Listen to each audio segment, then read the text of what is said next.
नमस्कार दोस्तों, मैं विनय दुबे मुंबई से। पौराणिक काल में एक पारस पत्थर का उल्लेख आता है। हमारे हिंदू धर्म के ग्रंथों में, हमारे सनातन धर्मों में, ग्रंथों में एक पत्थर है, पारस पत्थर, जिसका जिक्र हमेशा आता रहा है कि वो चीज़ अगर किसी को छू दे, पारस पत्थर अगर किसी को छू दे, किसी सामान को, वस्तु को या लोहे को, तो वो सोना हो जाता था। ऐसी किंवदंतियाँ और कहानियाँ पुराने ज़माने से चली आ रही हैं, सुनाई देती है, हमने बचपन में बहुत सुनी है। आज उस पारस पत्थर की खोज हो गई भारत के अंदर। आपको सुन के आश्चर्य लग रहा होगा कि विनय दुबे आज किस मुद्दे पे बात कर रहा है। जी हाँ, मैं एकदम सही मुद्दे पे हूँ और ये जानकारी आप लोगों को बताना बहुत ज़रूरी था।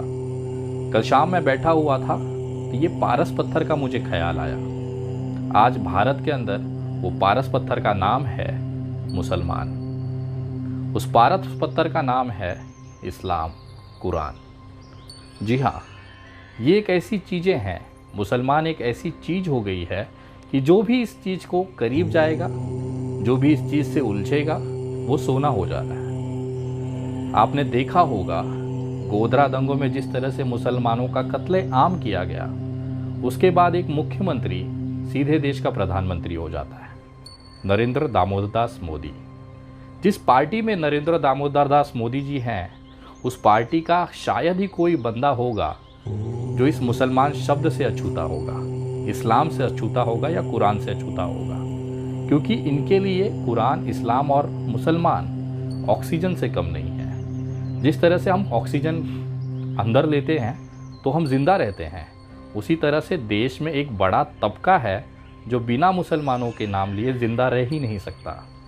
और ये कौम इतनी सब्र और बरकत देती है कि एक रोड छाप गुंडा भी लोगों का हीरो बन जाता है। जिस तरह से कल दिल्ली में एक अपराधी जो इतना डरपोक था कि अपना घर बार छोड़कर भाग गया था, पहले सेशन कोर्ट में उसकी जमानत खारिज हुई, फिर हाई कोर्ट में मुंह के बल गिरा और वहाँ पर जमानत खारिज हुई। ये बंदे को लोगों ने कंधे पर बैठाकर पुलिस स्टेशन पहुँचाया। इतनी खूबसूरत तस्वीर भारत में हो ही नहीं सकती। लेकिन पता है वो आदमी को आखिर जेल क्यों जाना पड़ा? उसके पीछे भी एक शब्द था, मुसलमान। वहाँ पे जो नारे लगे थे वो किसके लिए लगे थे? मुसलमान। आज देश में एक बड़ा तबका मुसलमानों के नाम पर जिंदा है, उनकी भीख पे पल रहा है। अगर वो व्यक्ति मुसलमानों को गालियाँ ना दे, मुसलमानों को अपशब्द न कहें, तो शायद ही कोई कुत्ता, सड़क चलता हुआ खुजली वाला कुत्ता, इनको इज्जत दे। इन्होंने अपने लिए ज़िंदगी भर काम किया, लेकिन वो शोहरत, वो हैसियत हासिल न कर पाई। लेकिन जैसे ही उन्होंने मुसलमान शब्द का इस्तेमाल करना शुरू किया, वो आज हीरो बनकर घूम रहे हैं। बाकी सब तो छोड़ दीजिए, एक इंसान जो विदेशों में पढ़ाई किया, जो अच्छे संपन्न परिवार से है, इस्लाम ने उसे भी सन्यासी बनने पर मजबूर कर दिया।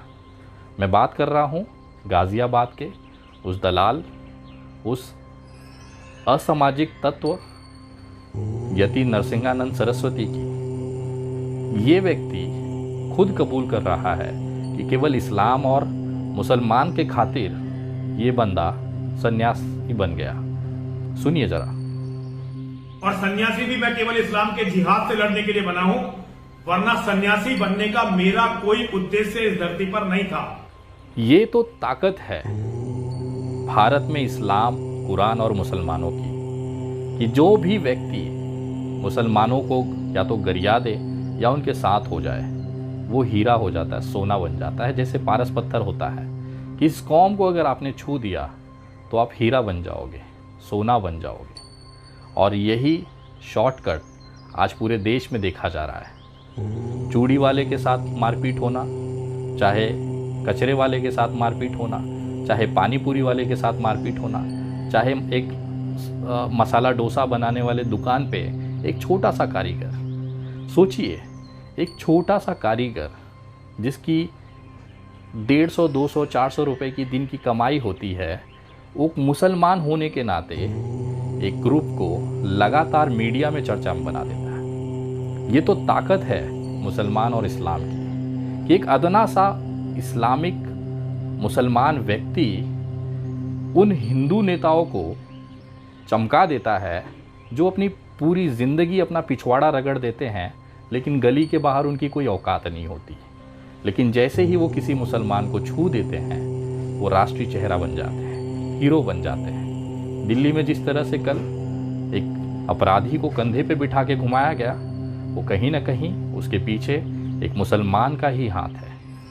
वो मुसलमान का नाम लेता है, उनको गालियां देता है। आज वो सोना हो चुका है। आपको पता है उमर खालिद भाई जेल में क्यों हैं? क्योंकि वो मुसलमान है। ऐसे तमाम लोग आज जेलों में बंद हैं क्योंकि वो मुसलमान हैं। कहीं ना कहीं ये इस्लाम और मुसलमान की ताकत दिखाती है इस देश के अंदर, इस भारत के अंदर। उनकी सुंदरता और उनकी सब्र दिखाती है। कितना सब झेलने के बाद भी ये कौम कभी शिकायत नहीं करती है, क्योंकि इनके कुरान में लिखा है कि सब्र रखिए, ऊपर वाला फैसला करेगा।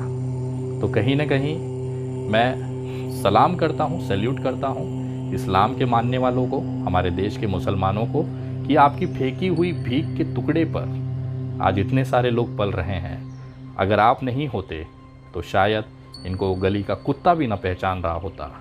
एक अदना सा ठेले वाला, एक अदना सा पानी पूरी वाला भी कुछ लोगों को चमका कर हीरा बना देता है, सोना बना देता है। ये तो आप मुसलमानों की ताकत है।